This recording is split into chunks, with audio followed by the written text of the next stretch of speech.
This is Attorney Elliot Schlissel. Today I'm going to talk to you about domestic violence situations. CPS and ACS investigators often investigate domestic violence situations in family households. Often the victims of domestic violence contact CPS or ACS and report the incidents. The children in these cases are aware of or are in a room sometimes when the incidents take place.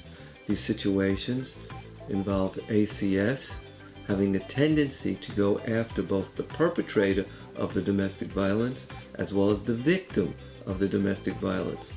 They are often charging the victims of domestic violence with child abuse or child neglect for allowing the children to be present or to be around a domestic violence situation. The victim of this domestic violence may be a woman who has actually done everything in her power to protect her children. In spite of this, in many cases, the victims of domestic violence have been indicated for child abuse, child maltreatment, or child neglect by ACS and CPS investigators. Many mothers would rather be threatened with prison than losing their children from being involved in a domestic violence relationship. The level of proof CPS and ACS workers are required to set forth against a mother who is the victim of domestic violence is minimal.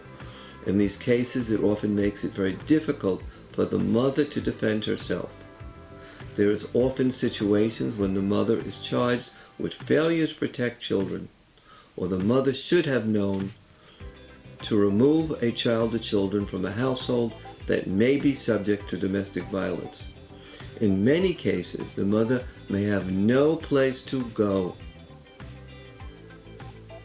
In some of these cases, ACS and CPS seek to remove the children from the mother's custody for her failure to protect the children.